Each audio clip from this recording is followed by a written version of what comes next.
Boys, what do you think of Severance? That's a fucking mind bender. I'm genuinely happy that you guys suggested that we watch that one because I never would have even considered it had you not said something about it. Like just straight up, never would have considered it.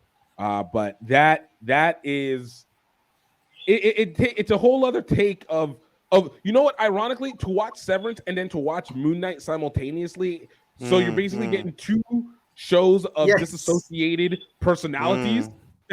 Yes, I was like, this is interesting.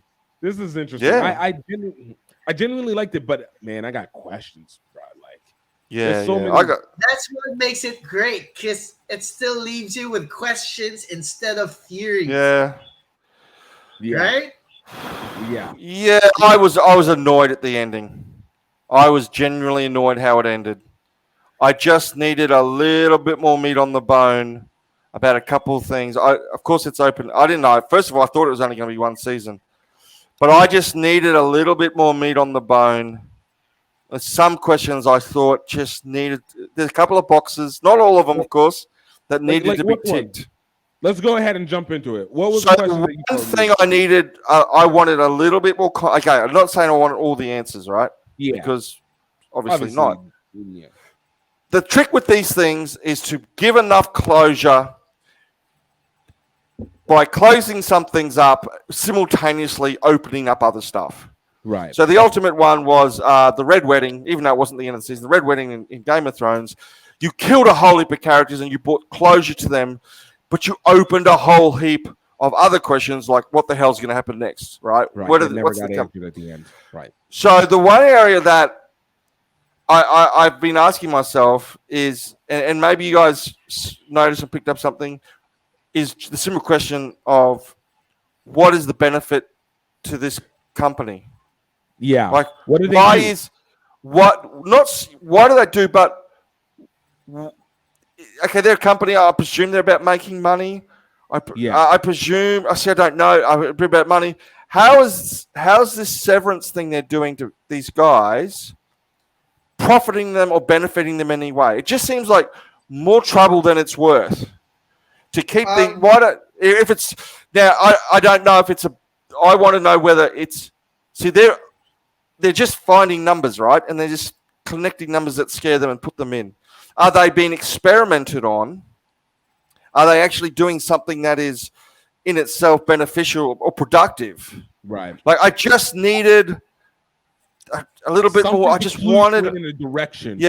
So why are you bothering to do this? Like, because they go to great pains to keep this Severance under wraps. They chase them around. They put holes in dead people's heads to get stuff out. They do a lot of work. They put a lot of money in. And I'm not sure, if all they needed to say is this is making us a lot of money or we're doing great progress for humanity, maybe it's in there. But I just didn't understand why, in their minds, this was worth pursuing. Because it just looked like a lot of hard work for...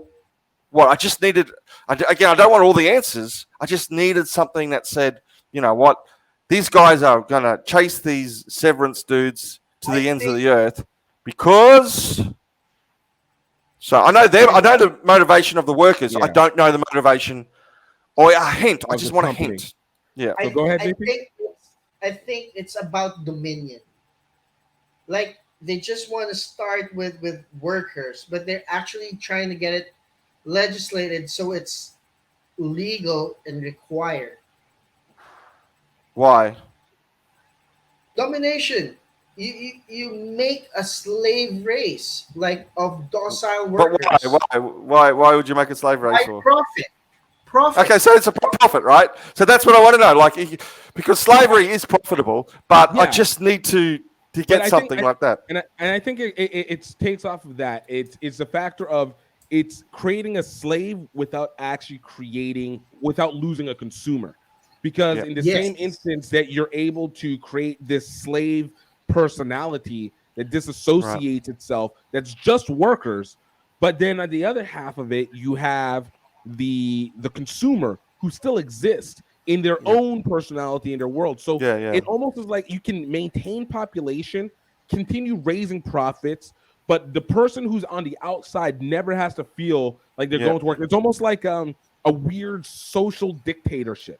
Like everybody There. gets Yeah. everybody gets theirs, but they never feel Yeah. like they're working. So you don't get the capitalistic unionized Yeah. breakdown. But on the other half of Okay. it, you get the everybody that the one person who is always in constant work that has been reprogrammed, Okay. who happens to just be the same person, and it continues to be able to drive that point of, Yep. hey, we can It, create drones, but we don't have to hurt the population. I just don't understand the sleep situation, to be honest with you. That's the part that has me most confused, though, because at some point a body has to shut down. So like we see that with what's his name, the old dude, who's the oldest one, where John Turturro's character. yeah, John Turturro's character, where he has sleep apnea, and he doesn't sleep, and it affects his work because that's when you see the black ink start to kick in. That's his body falling asleep. So he doesn't have these two elements completely in sync, but his work element is going, but it's the same body. So at some point, something Yeah. has to. Oh, that's the part that gets me confused. I'm just, how does one yeah, have the well, life and still sleep? I don't think they just show it, but I think they do sleep. Like they notice, like I think in the first few episodes, like, your Audi must have gone out drinking because you look like Right, shit, right? Yeah. right, So, and there are other times that they look great or something like right. they look great. So I think they do actually sleep, right? Yeah. Because even when you go out of the office, you're Right. gonna feel tired. So when you get Right. home, you sleep. Right. Yeah. And Uh, we see Tom Cruise lookalike sleep on the couch. We've seen him do that. Right. yeah. I just have to be convinced that the idea of Severance is an interesting scientific, like sci-fi premise, right? The fact that they're going crazy at the end and they all find their way out, and she tries to hang herself. It's like, of course they're going to do this stuff. Of course of course people are going to freak out. When you consider that they come in that door, that the hardest thing for the workers is they have no life outside. They don't exist outside that. As soon as they leave, they shut down. As soon as they wake up again, they're back in there. It's common sense that they're going to go crazy. See, It's but I don't think common sense I they're don't going think to they go work crazy. crazy because they're going in and back out. I think it's crazy that they don't have anything that exists outside of Yeah. it. But So I mean, why? like, even their memories, So there like, must be easier ways to do slavery than to put expensive stuff in people's heads and drive them crazy.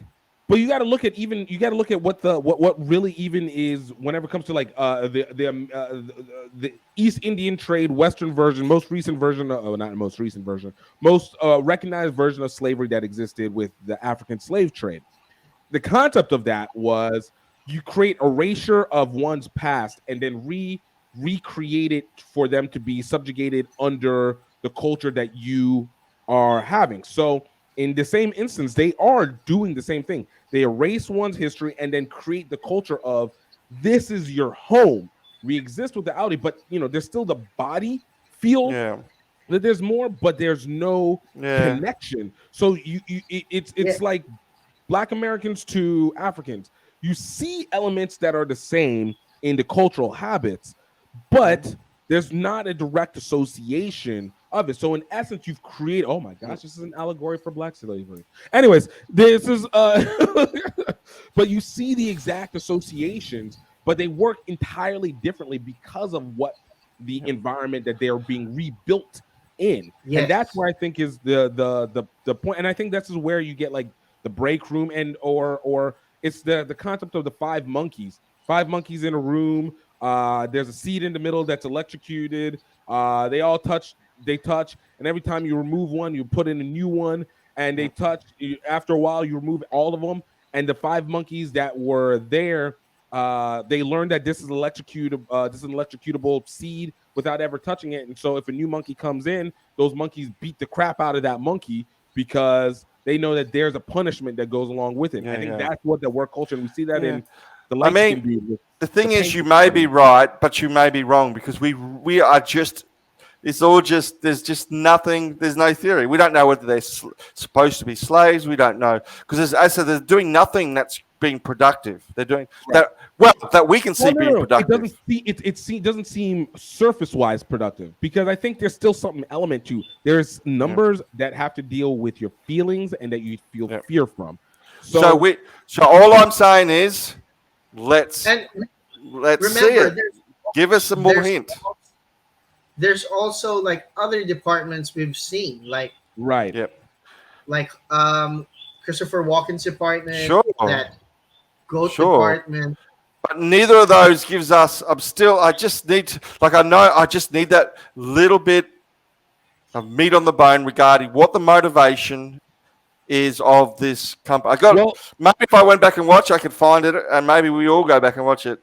But we're theorizing, and I think was going to say, there's one other component that we have to add in there, which is what's his name's wife is Mark's wife. Which I thought was kind of a stupid twist. I'm not gonna lie to you. I thought it was a dumb twist, mainly because I understand that they're not supposed to feel chemistry near each other, but they legitimately did not have chemistry. Like, if you were going to hint that it was his wife and there was an interaction even within the room or in the possibility or anything like that, at least, and you're hinting that the body at least feels like there's something off, as we took from Helly R's character, and which made sense when we found out the truth, why her body wants to kill itself in this environment. I wish they had at least given like moments of pause where there was emotional familiarity, despite there not being psychological familiarity, and they tried to do it at the end, but it was just such a bad foreshadowing because it happened after we found out which also was the worst kept secret not worst kept secret, but whenever they started shifting through the pictures, it was like, it's got to be somebody in there. Like, Helly R was going to be too close to do it because there's too much chemistry with them, and it was just like, but if they had done Helly R, it would have made more sense to me. I need to go back and but preface all that saying is that this is a great show, right? Yeah, it's just when it cut to black at the end, I went, no, hang on. I want not enough. A little bit. There must be another 10 minutes. There must be another episode. Just a little bit more. Just tie up some loose ends. Yeah. But anyway, look, it's highly original. I love the concept. I love the idea, and I love them playing with the idea. And I love, Ben Stiller. His humor is. There's that one thing that really, I don't know if it freaked you guys out. It was kind of funny, but it was kind of freaky, and that was the dance party. Oh yeah. And that guy dancing, the guy dancing around like that. It's low key my nightmare. Like that. That's low key my nightmare. Where it's like, this is it. This is it. And with the colors and trying to make it seem like, which is also this show reiterates the reason why I loathe from the deepest parts of my heart, loathe short sleeve collared shirts, short sleeve button up shirts. White short sleeve button up shirts are amongst the worst fashions ever created, and it's for this reason. And it's just like that, and the Latter-day Saints issue, but this little 1970s connection component, it just it feels like everything people talk about corporatism and the mechanicalism of corporatism all gets symbolized in the short sleeve buttoned up white t-shirt. White shirt. Then he had the tie to it, so and the mustache. See, that just took it back to the 70s. I was like, yo, and a little bit I did time gap. I was like, where is this supposed to be? Yeah. Well, they use cassettes. I even think they use VHSs. Record. So I think they're trying to set it outside time. I think they were trying to say here, time's irrelevant. Let's remind our friends to please click on the subscribe button and hit that notification bell so you know when we have new videos out. Subscribe! Subscribe! Die.